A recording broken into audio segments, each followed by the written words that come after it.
Gold, trusted gold buyers. మీరు తాకట్టు పెట్టిన బంగారాన్ని విడిపించి ఈ రోజు ఉన్న మార్కెట్ ధరకు కొనబడను.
మనం ఇప్పుడు ఆంధ్ర అన్నపూర్ణగా కొలిచిన డొక్కా సీతమ్మ గారి ఇంట్లో ఉన్నాము. అంబేద్కర్ కోనసీమ జిల్లాలోని గన్నవరం అనే గ్రామానికి చెందిన డొక్కా సీతమ్మ గారి గురించి మనం కొత్తగా చెప్పుకోవాల్సిన అంశం ఏమి ఉండదు. ఎందుకంటే ఆవిడ చేసిన అన్నదానంతో బ్రిటిషర్స్ని మెప్పించడమే కాకుండా వాళ్ళ నుంచి ప్రత్యేకమైన గౌరవాన్ని కూడా పొందారు. ఆ బ్రిటిష్ రాజు తన పట్టాభిషేకానికి ప్రత్యేకంగా డొక్కా సీతమ్మ గారిని ఆహ్వానించి ఆవిడ వస్తేనే నేను పట్టాభిషేకం చేసుకుంటాను అనే స్థాయిలో ఆవిడ తన సేవలను అందించారు. డొక్కా సీతమ్మ గారి చేతి వంటని కానీ ఆవిడ చేసిన దాతృత్వాన్ని కానీ అంబేద్కర్ కోనసీమ జిల్లాలో ఆనాటి వాళ్ళు ఎవరు కూడా మర్చిపోరు. అర్ధరాత్రి 10 మంది అయినా 100 మంది అయినా అప్పటికప్పుడు వండి అందరూ తిన్న తర్వాత మాత్రమే ఆవిడ అన్నం తిని అందరినీ అలా అన్నపూర్ణలాగా ఆదరించిన డొక్కా సీతమ్మ గారి ఇంట్లో ఉన్నాము. ప్రస్తుతం ఆవిడ అంటే ఇదే ఇంట్లో నివసించారు, ఇదే ఇంట్లో ఉండి అనేక కార్యక్రమాలు చేశారు. ఆ ఇంటి దగ్గర ఉన్నాము. ఆవిడ వాడిన వస్తువులన్నీ ఇక్కడే ఉన్నాయి. అలాగే వాటన్నింటినీ పరిరక్షిస్తున్నారు. వాళ్ళ 6వ తరం సంబంధించిన పిల్లలు 5 తరాలు అవన్నీ పరిరక్షించారు. ఆ తర్వాత ఆ వారసత్వాన్ని ఇప్పుడున్న 6వ తరం కొనసాగిస్తోంది. ప్రస్తుతం మనం వాళ్ళతో ఉన్నాము. వాళ్ళని అడిగి అసలు ఆ లెగసీని వాళ్ళు ఎలా ఆ వారసత్వాన్ని వాళ్ళు ఎలా మెయింటైన్ చేస్తున్నారు అని ఇతర వివరాలు, వాళ్ళు ఎవరు ఏమేం చేస్తున్నారు, డొక్కా సీతమ్మ గారికి సంబంధించిన కార్యక్రమాలు ఏమైనా చేస్తున్నారా వాళ్ళని అడిగి తెలుసుకుందాం. నమస్తే సార్, మీ పేరు, మీరు ఎన్నో తరం? నా పేరు సత్యగోపాలకృష్ణ అండి. మేము 6వ తరం వారసులు. ఓకే, మీరు ఏం చేస్తుంటారు? ఏ ఊర్లో? వైజాగ్లో ఉంటానండి. నేను చార్టర్డ్ అకౌంటెంట్ ప్రాక్టీస్ చేస్తున్నాను. డొక్కా సీతమ్మ గారి ముని మనవడిగా మీకున్న ఒక ప్రత్యేకత ఏంటి? బయట జనాల్లో కానీ అలాగా మిమ్మల్ని ఎలా చూస్తారు అసలు ఆవిడకి సంబంధించిన? అలా అంటే చెప్పగానే ముందు అందరూ వయసుతో సంబంధం లేకుండా ముందు దండం పెడతారు. ఆ వంశంలో పుట్టినందుకు మీరు చాలా అదృష్టవంతులని చెప్పేసి అదే మాకు చాలా గర్వకారణంగా అనిపిస్తూ ఉంటుంది. సో దాన్ని పుణికిపుచ్చుకుని మేము వచ్చినప్పుడల్లా ఈ ఇంటిని చూసుకోవడం, జాగ్రత్తగా చేసుకోవడం, అందరికీ వచ్చిన వాళ్ళందరికీ చూపించడం, ఆవిడ చరిత్ర గురించి చెప్పడం. ఇక్కడ నేను వైజాగ్లో నేను ప్రాక్టీస్ చేస్తున్న మా క్లయింట్స్కి కానీ రిలేటివ్స్కి కానీ అందరికీ అలా ఆవిడ గురించి అలా చెప్తూ ఉంటామండి. మీ ఫాదర్ నుంచి ఈవిడికి సంబంధించిన విషయాలు తెలుసుకున్నారు కదా? అవునండి. అలాగే బయట వాళ్ళు ఎవరైనా మీకు ప్రత్యేకంగా, అంటే మీ కుటుంబానికి సంబంధించిన వాళ్ళు కాకుండా బయట వాళ్ళు ఎవరైనా మీ నాయనమ్మ గారు అంటే డొక్కా సీతమ్మ గారు ఇది అని ఎవరైనా బయట వాళ్ళు చెప్పడం లాంటి అనుభవాలు ఉన్నాయా మీకు? తక్కువ అండి. ఎందుకంటే మ్యాక్సిమం ఆవిడ గురించి తెలిసిన విషయాలన్నీ మా కుటుంబం ద్వారా తెలుసుకున్నాం. ఆవిడ చరిత్ర ఉంది కాబట్టి అది కూడా చదువుకున్నాం. అందులో ఉన్న విషయాలే అందరికీ తెలుసు. ఆ విషయాలు నేను చాగంటి కోటేశ్వరరావు గారు కానీ మిగిలిన ప్రవచనకర్తలు కానీ ఆ విషయాలే చెప్పుకుంటూ వచ్చారు. మీకు తెలిసిన విషయాలు ఏంటండి? అంటే మీ తాతమ్మ గారి గురించి మీకు తెలిసిన విషయాలు మీరు ఎలా ప్రౌడ్గా ఫీల్ అవుతున్నారు? ఎలాగ మీకు తెలిసిన విషయాలు మా వీక్షకులకి చెప్పండి. మాకు తెలిసిన విషయాలు అంటే ఏమిటంటేనండి, ఈవిడికి ఉన్న మంచి పేరు అన్నపూర్ణ, ఆంధ్రుల అన్నపూర్ణగా పిలుస్తారు. అంటే సమయంతో సంబంధం లేకుండా ఎప్పుడు వచ్చినా కాదనకుండా అన్నం పెట్టేవారు. వాళ్ళకి ఏంటంటే తనమన భేదం లేదు. వాడు ఎవరైనా కూడా సపోజ్ ఒకానొక సమయంలో ఇంట్లో ఒక దొంగ వచ్చి దొంగతనానికి వచ్చి దొంగతనం చేసి వెళుతుంటే కూడా అతనికి ముందు దాని ఏమంటారు, ఇది కాదు ముందు భోజనం ముఖ్యం అని చెప్పేసి అతనికి భోజనం పెట్టి అలాంటి అరుగు మీద మొత్తం భోజనం పెట్టి ఇక్కడ ఉండి వెళ్ళవయ్యా అని అతనికి మళ్ళీ ఇంకెప్పుడు జీవితంలో ఇది చేయకుండా ఉండేందుకు కూడా కొంచెం ధనం అది ఇస్తే అతను ఈవిడ యొక్క చేసిన విధానాన్ని చూసి అతను దాని అంతటా అదే అతను మారిపోయాడు అనమాట. అలా ఉంటుంది. ఇంకా అంటే ఈవిడ చేసిన సేవ అనేది గుర్తించి బ్రిటిష్ వాళ్ళు ఏం చేశారంటే సత్కారం చేద్దామని చెప్పేసి ఇంటికి వచ్చినప్పుడు ఒక కలెక్టర్ని పంపిస్తే ఒక ఫోటో అది తీసుకోవడానికి కలెక్టర్కి ఆదేశాలు ఇచ్చారు. కలెక్టర్ వచ్చి అడిగితే అనమాట, నేను సత్కారాలకి సన్మానాలకి ఏవి చేయట్లేదు, చేసిన ప్రతి మనిషిలోని విష్ణుమూర్తిని తలుచుకుని చేస్తానని చెప్పేసి అంటే, అమ్మ మీరు కనుక నాకు ఫోటో ఇవ్వకపోతే నా ఉద్యోగం ఊడిపోతుందంటే, వద్దయ్యా అని, మరి ఉద్యోగం ఊడిపోతే నువ్వు ఎలా తింటావు, సరే తాగని చెప్పేసి అక్కడ పెరట్లో ఇదేనండి కుర్చీ, ఈ కుర్చీలో కూర్చుని ఒక చిత్రం తీసుకుని అతను పట్టుకెళ్తే బ్రిటిష్ పార్లమెంట్లో కింగ్ ఎడ్వర్డ్ 7 సో అతనికి సత్కారం చేస్తున్నప్పుడు సోఫాలో పక్కన ఈవిడ ఫోటో పెట్టుకుని ఈయన పక్కన కూర్చుని ఆవిడికి సన్మానం చేస్తూ ఆ ఫోటోకి ఈయన పట్టాభిషేకం చేయించుకున్నారు. అదొక సందర్భం ఉంటుంది.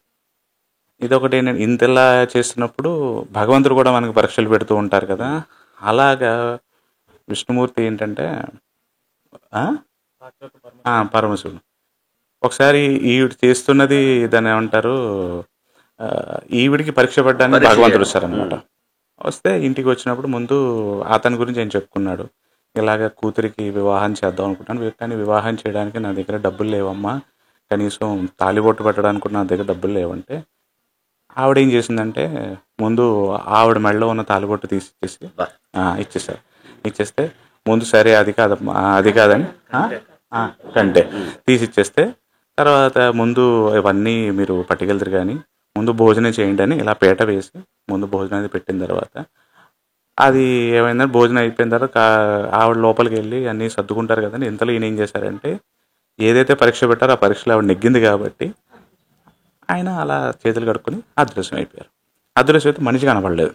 మనిషి కనపడకపోతే పీట అది తీస్తున్నప్పుడు ఆవిడ ఇచ్చిన వస్తువు పీట కిందే ఉంది, పట్టుకెళ్ళదు అనమాట. అప్పుడు ఆవిడకి అర్థమైంది, నేను భోజనం చేయాలంటే మీ దగ్గర ఉన్నది ఇవ్వనంట, నేను ఇస్తాను ఆయన, ముందు మీరు భోజనం చేయండి అని చెప్పారు. ఏమో భోజనం చేసిన తర్వాత మీరు ఇవ్వనంటారేమో అంటేను, సరే నాయన నువ్వు భోజనం చేస్తానంటే దానికంటే ఆనందం నాకేముందని చెప్పి కంటి తీసి ఆవిడ ఇచ్చేసిందని వెంటనే గుమ్మందయ్య. పేద బ్రాహ్మణ వేషంలో వచ్చాడు ఆయన. మీరు ఇంకొక మనవడు? నేను ఇంకో తమ్ముడు. మీ పేరు సార్? ఉదయ్ శ్రీనివాస్ పవన్ అన్న. మీరు ఎక్కడ ఉంటారు? హైదరాబాద్ అండి. Very good. మీరు చెప్పండి మీ అనుభవాలు, మీ అన్నయ్య గారు చెప్పినట్టుగా. అదే అండి, అది ఒక సందర్భం అండి. అది అలా పరీక్ష పెట్టినందుకు గాను ఆయన, మనం భోజనం అయిపోయిన తర్వాత అండి పీట తీస్తామండి, ఆకు తీసి ఆయన తీసినప్పుడు అది అక్కడే ఉందండి. అప్పుడు వెంటనే భర్త గారికి చెప్పానండి, ఏమండి ఆయన మర్చిపోయారు బ్రాహ్మణుడు, మీరు వెళ్ళి ఇవ్వండి అని అంటే వెంటనే కూడా అప్పటికి ఆయన గుమ్మం దాటినట్టు కనపడలేదండి. నేను కనపడిపోతే రాత్రి కల్లోకి వచ్చింది నేనే తల్లి అని చెప్పినట్టు ఒక కథనం ఉందండి. అది కథనం ఉందండి. అలా మీరు హైదరాబాద్ లో ఉంటున్నారు కావా? హైదరాబాద్ లో ఈ డొక్కా సీతమ్మ గారి వారసుడిగా మీకు దక్కుతున్న ఆ గౌరవం ఎలా ఉంది? ఎలా చూస్తారు మిమ్మల్ని? వైజాగ్ లో మీ అన్నయ్య గారు ఓకే ఆయన చెప్పారు, ఆ క్లయింట్లకి చెప్తాను అది ఇదే, మీకు ఎలా ఉంది హైదరాబాద్ లో? బికాస్ అది తెలంగాణ కాబట్టి అక్కడ ఉన్న పీపుల్ వాళ్ళు డొక్కా సీతమ్మ గారి గురించి అంటే, నేను రీసెంట్గా అండి ఒక లాస్ట్ ఇయర్ ఇదే ఇంకో ఛానల్ వాళ్ళు కూడా, సుమన్ టీవీ అని ఒక ఛానల్ కూడా వాళ్ళు పిలిచారండి. నేను అక్కడ ఉన్నప్పుడు వెళ్ళి నేను నా మిస్సెస్ అండి, నా భార్య సౌమ్య అని, ఆవిడ కూడా మీ ఇద్దరం కలిసి వెళ్ళి ఇచ్చామండి. సుమన్ ఇలాగ ఇంటర్వ్యూ ఇచ్చినప్పుడు కూడా చాలా మంది తెలిసిన వాళ్ళు అడిగినప్పుడు కూడా వాళ్ళు కథనం ఏంటి ఇలా అంటే, ఓహో మీరండి పలానా వారసులు, అయ్యో మీ గురించి మాకు తెలియకపోవడం ఏంటి, మీరు ఎంతో అదృష్టవంతులు, పుణ్యం చేసుకున్నారండి, మీలాంటి వాళ్ళు మాకు కనిపించడం చాలా మా అదృష్టం అని చెప్పి ఇలా దండం పెట్టిన వాళ్ళే, వయసుతో సంబంధం లేకుండా ఎక్కడైనా సరే వయసుతో దండం పెట్టడం, అది మాకు నిజంగా అది చాలా ప్రౌడ్ ఫీల్ అవుతాం నిజంగా. అది ఎక్కడైనా ఉంటుందండి, అది ప్రాంతంతో సంబంధం లేదు మాకు. అది అంటే నేను అడిగేది ఏంటంటే, ఇప్పుడు మీ తాతమ్మ గారి దగ్గర నుంచి మీకు వచ్చిన వారసత్వం మీరేమైనా దాంట్లో కొంచెమైనా కొనసాగిస్తున్నారా? కొనసాగించడం అంటేనండి, ఇక్కడ వచ్చేసి ఏంటంటే అండి, మామూలుగా మీరు ఇక్కడ ఎలా వస్తే అండి, ఇదంతా గోదావరి అండి. ఇదివరకు ఈ గుమ్మం దాడితే ఇదంతా గోదావరి అండి. ఇదివరకు ఉన్న పరిస్థితుల ప్రకారం, కాలమాన ప్రకారం ఆ గోదావరి అటు నుంచి వెళ్ళాలన్నా కూడా పంటి మించి ఇక్కడ ఆగుతారండి. ఇక్కడ ఆగినప్పుడల్లా ఈవిడేంటంటే అలికిలాంతర పట్టుకుని అందరిని అడుగుతుందండి వెళ్ళి. అందరూ తిన్న తర్వాత ఈవిడ తింటుందండి. అది ఇంకా అర్ధరాత్రి అపరాత్రి ఇంకా సమయం లేదండి. ముందు మజ్జిగ ఇవ్వడం, అన్నం అవ్వలేదు అనుకోండి, భోజనం ఇంకా ఏర్పాట్లు అవ్వలేదంటే ముందు మజ్జిగ ఇవ్వడం, పండు ఫలం ఇచ్చేస్తారు. అవి ఇచ్చిన తర్వాత భోజనం పెడతారు. ఇప్పుడు మా ఊరికి అంటే ఎలా అంటారంటే, ఇప్పుడు మనకి ఎక్కడ వచ్చి పెడదామన్నా మనుషులు లేరు. కానీ అది ఎక్కడో ఉంటుంది కదండి, బ్లడ్ లో ఉంటుంది కదా. ఇప్పుడు మా 4వ తరం దాకా మా తాతగారు వాళ్ళు కూడా చాలా మంది ముందు అన్నం వండుతారండి. ఎవరైనా వచ్చారనుకోండి ఆ కుక్కర్ పడంగా పట్టుకెళ్ళిపోతారండి అన్నం. ఇంకా ఆయన దానికి వచ్చిన కథనం ఉందండి. అది మా అమ్మగారు చెప్పారు నాకు. మా పెత్తాత గారు ఒక పిచ్చివాడండి. ఆయన కొంచెం మెంటలీ అన్స్టేబుల్. అతను ఎక్కడి నుంచో వచ్చాడండి. వచ్చి ఇక్కడ ఈ మర్రి చెట్టు దగ్గర లంకల గన్నవరం దగ్గర కూర్చున్నాడండి. ఇక్కడే కూర్చుంటే అతను ఎవరు ఏంటని ఎవరికి తెలియదు విషయం. అప్పుడు మా పెద్ద తాతగారు రోజు అన్నం ఇంత కూర ఇది పప్పు అండి రోజు ప్రతిరోజు సుమారుగా ఒక నెల పాటు ఇచ్చి పెట్టారండి. ఆ తర్వాత ఆయన ఎటు వెళ్ళిపోయాడో తెలియదు. 2 నెలలు పెట్టారండి. ఎవరైనా వచ్చారనుకోండి మా పెద్దనాన్న వాళ్ళు అన్నం పెట్టుకుంటారు, సగం వాళ్ళు కంచంలో పెట్టుకుని వెంటనే ముందు వాళ్ళకి పెట్టేస్తారండి. మనకు ఉందా లేదా అని చూడరు. అది మాకు కూడా ఉందని అలవాటు. మాకు 10 మంది ఏంటంటే వస్తున్నారంటే మహానందం పెడుతున్నారంటే చాలా మంది వస్తారండి. మాకు వస్తారండి. వచ్చినాడల్లా ముందు ఫస్ట్ ఆఫ్ ఆల్ ఏదో ఒకటి ద్రవం ఇవ్వడం, మజ్జిగో కాఫీయో టీయో ముందు ఏమన్నా మీరు ముందు కూర్చోండి, కంగారు పడకండి. భోజనాల ఏర్పాట్లు ఏదో ఒకటి 10 మందా 20 మంది మాకు కావాల్సింది కూడా అదే. మాకు ఎంతవరకు మేము చెయ్యాలో మేము చేస్తున్నాం. అలాగే మా అన్నయ్య గారు వైజాగ్లో అండి ఇలాగే 28 ఆవిడ కాలం చేసిన తారీఖులు కానీ ఏప్రిల్ 28 కాలం చేసిన తారీఖు ఏప్రిల్ 28 అండి. ప్రతి ఏటా మేమేం చేస్తామంటే నేను మా మిస్సెస్ ఇద్దరం అక్కడ మా బాబాయ్ ఉంటారు. సో బాబాయ్ పిన్ని ఉంటారు. సో మేమిద్దరం వాళ్ళిద్దరం కలిపి KGH ఉంది కదా మన వైజాగ్లో కింగ్ జార్జ్ హాస్పిటల్లో. సో అక్కడ ఏంటంటే మధ్యాహ్నం ఇస్కాన్తో మాట్లాడుకొని ఒక స్లాట్ తీసుకుని అక్కడ ఒక 500-600 మందికి ప్రతి ఏటా ఆవిడ నిర్యాణం రోజు మేము అన్నదానం చేస్తున్నాం. ఇది ఒక 3 ఏళ్ళ నుంచి కొనసాగిస్తున్నాం. మేము పూర్తిగా సెటిల్ అయిన తర్వాత అక్కడికి వెళ్ళిపోయాం. ప్రతి ఏటా చేస్తున్నాం అది. అమ్మా వీళ్ళిద్దరూ వారసులమ్మా, వీళ్ళిద్దరూ చేస్తున్నారు, దాంట్లో పెద్ద ఆశ్చర్యం లేదు, చేయాలి కూడా. మీరు బయట నుంచి వచ్చిన అమ్మాయి, బయట సంబంధం అలాగ బయట నుంచి వచ్చిన అమ్మాయి, మీ పార్టిసిపేషన్ ఏంటి? ఒకటి. రెండోది, మీరు ఎలా ఫీల్ అవుతున్నారు? ఈ డొక్కా సీతమ్మ గారి ఇంటికి కోడలుగా వచ్చినందుకు మీరు ఎలా ఫీల్ అవుతున్నారు? ఆవిడ ఇంటికి కోడలుగా రావడం అన్నది ఏ జన్మ సుకృతమో, కానీ వచ్చిన తర్వాత ఏంటంటే ఇది చాలా పెద్ద బాధ్యత అండి. ఎందుకంటే ఆల్రెడీ ఉన్న పేరు కదా ఆవిడది, దాన్ని అలా కొనసాగించడం నిలబెట్టడం ఈ తర్వాత మా బాధ్యత. మా పిల్లలకి నేర్పించడం కూడా మా బాధ్యతే కదా. ఇప్పుడు నాకు పాప ఉంది, తను రోజు లేవగానే మా ఇంట్లో సీతమ్మ గారి ఫోటో ఉంటుంది, దానికి ఆవిడ నమస్కారం పెడుతుంది పొద్దున్న లేచి. అక్కడితో ఆమె డే మొదలవుతుంది అనమాట. సీతమ్మ గారు ఎవరు అంటే అగో చూపిస్తుంది, మా అమ్మ అంటుంది, అంటే ఫుడ్ పెట్టేవారు అని ఉంటుంది. సో తనకు తెలుసు, ఇప్పటి నుంచి అలా వచ్చేస్తాను. 2 years కిడ్ తను ఇంకా.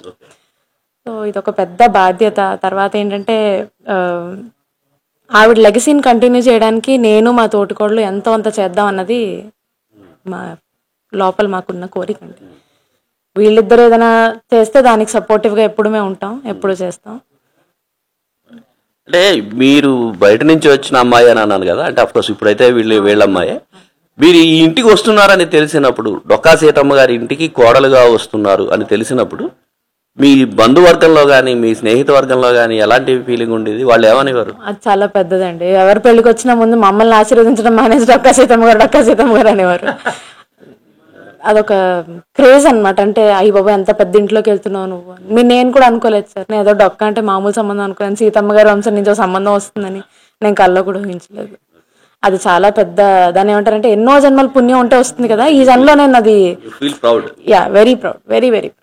ఆ మనవలు అంటే మామూలుగా పాత అంటే మన వారసత్వాన్ని మనం కొనసాగించడం అనేది ఆస్తులకు సంబంధించి కావచ్చు, వేరే ఇంకోటి ఏదో స్పోర్ట్స్ కావచ్చు, రాజకీయాలు కావచ్చు, అలాంటివన్నీ ఉంటాయి. కానీ సేవాగుణంలో కూడా వారసత్వాన్ని 6వ తరం వాళ్ళు కొనసాగిస్తున్నారు. ఇది డొక్కా సీతమ్మ గారి నుంచి వచ్చిన వీళ్ళు చూడని ఆ మహోన్నత వ్యక్తి నుంచి వచ్చిన స్ఫూర్తి. ఈ స్ఫూర్తిని ఇక్కడ వీళ్ళు ఈ ఊరు గన్నవరం ఆవిడ స్వగ్రామం వచ్చినప్పుడు ఇక్కడ వీళ్ళు దాతృత్వం ఉంటుంది. అలాగే వీళ్ళు ఉద్యోగాలు చేస్తున్న హైదరాబాద్ కావచ్చు, విశాఖపట్నం కావచ్చు, అక్కడ కూడా ఆ మహాతల్లిని తలుచుకుని అనేక సేవా కార్యక్రమాలు చేస్తున్నారని చెప్తున్నారు.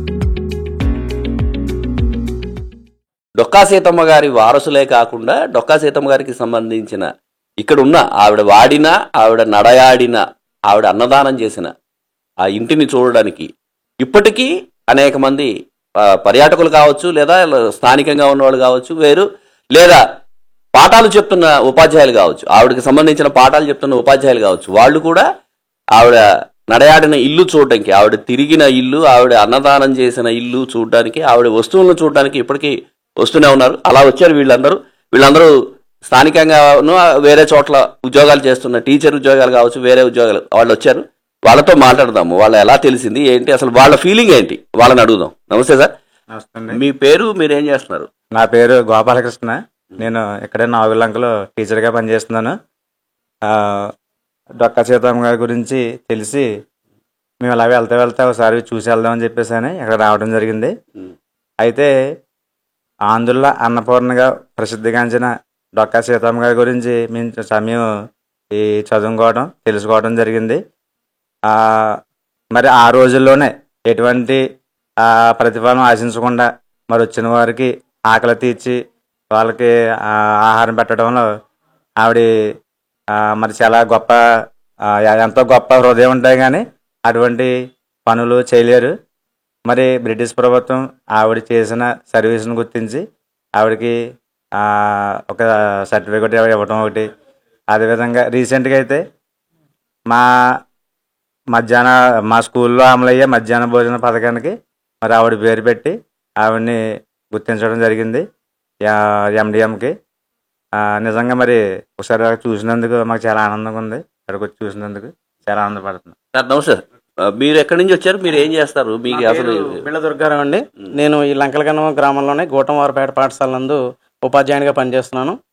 అదే ఈరోజు నేనైతే చాలా అదృష్టంగా భావిస్తున్నాను. ఎందుకంటే ఈ లంకలగన్నవరం గ్రామంలోనే ఉపాధ్యాయునిగా, అంటే ఆంధ్రుల అన్నపూర్ణ శ్రీ డొక్కా సీతమ్మ గారి వారి స్వగ్రామంలోనే నేను ఉపాధ్యాయుడిగా పనిచేయడం నేను అదృష్టంగా, మా మాస్టర్ కూడా మేము ఇద్దరం కలిసి పనిచేస్తాం ఇక్కడే. నాకు చాలా అదృష్టంగా ఉంది.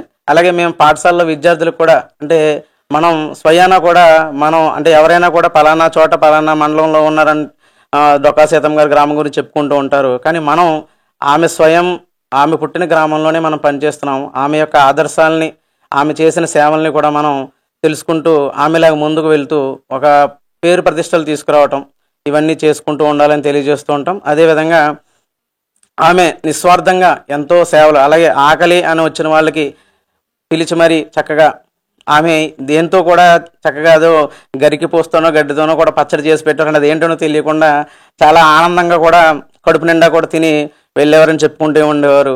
ఆ విధంగా ఆమె చేసిన సేవలు చాలా నిస్వార్థమైనవి. ఆ విధంగా అటువంటివన్నీ కూడా గుర్తించి మన ఆంధ్రప్రదేశ్ ప్రభుత్వం గౌరవ శ్రీ నారా చంద్రబాబు నాయుడు గారు, అలాగే శ్రీ పవన్ కళ్యాణ్ గారు, వీళ్ళందరూ కూడా ఈ యొక్క మధ్యాహ్న భోజన పథకానికి కూడా శ్రీ డొక్కా సీతమ్మ గారి పేరు పెట్టి ఆమె యొక్క పేరుని మరింత అందరికీ కూడా ప్రసిద్ధమయ్యేలాగా తెలిసే విధంగా చేయడం కూడా చాలా గొప్ప విషయం.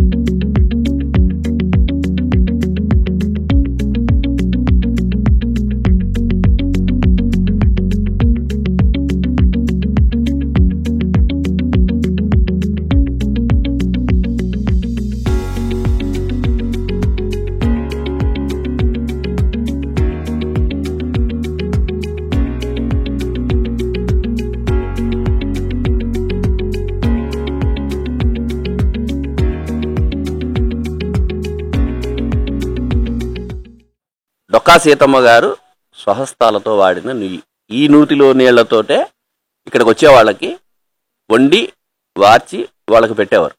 ఈ నుయ్యిని కూడా ఎటువంటి పరిస్థితుల్లోనూ మార్చకూడదని ఆ వారసులు అనుకున్నారు. దానికి అనుగుణంగానే ఈ నూతిని ఇలాగే ఉంచేశారు. ఈ నుయ్యితో పాటు ఇందాక మనం చూసిన గదులు కావచ్చు, అవన్నీ కూడా ఆవిడ స్వయంగా తిరిగిన గదులు. అలాగే పరమేశ్వరుడు ప్రత్యక్షంగా ఆవిడని పరీక్షించడానికి వచ్చారని చెప్తున్నారు కాబట్టి ఒక కథ ఉంది కాబట్టి ఆ పరమేశ్వరుడికి కూడా ఇదే నుయ్యి నుంచి తీసిన నీళ్లతోటే వండి ఆ గదుల్లోనే ఆ నేల మీద పీట వేసి అక్కడే భోజనం పెట్టారు. అదే పరమేశ్వరుడు ఇక్కడికి పెరట్లోకి వచ్చి చేయి కడుక్కుని ఇక్కడి నుంచే ఆయన అంతర్ధానం అయ్యారు అనే ఒక కథ ఉంది. అలాంటి పవిత్రమైన స్థలంలో మనం ఉన్నాము. ఇప్పటికీ నుయ్యిని ఇలాగే ఉంచడానికి కారణం, అలాగే మిగతా వస్తువులు కానీ అవన్నీ ఉంచడానికి కారణం ఏంటంటే ప్రతినిత్యం ఇక్కడికి పర్యాటకులు, స్థానికులు లేదా ఇతర ప్రాంతాల వాళ్ళు ఇక్కడికి వస్తూ ఉంటారు. అందుకనే వీటిని ఇలాగే చెక్కు చెదరకుండా అలా ఉంచేసాము, ఇలాగే ఉంచేస్తాము అని కూడా చెప్తున్నారు.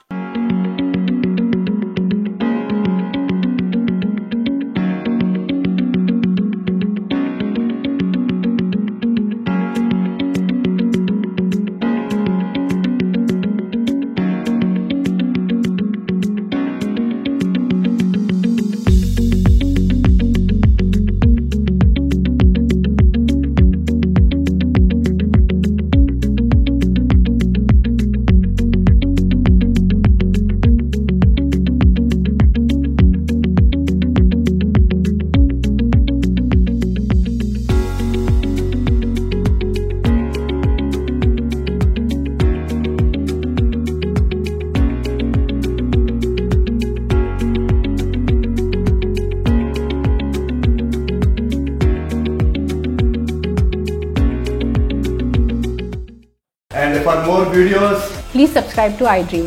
Please subscribe to iDream. Please subscribe iDream. And please subscribe to iDream. For more videos, subscribe to iDream. please like, share and subscribe to the channel. Congratulations, iDream. Subscribe to iDream. Subscribe to iDream. So subscribe to iDream Media. iDream ki iDream team andarki huge congratulations. Please subscribe iDream Media. Please subscribe to iDream.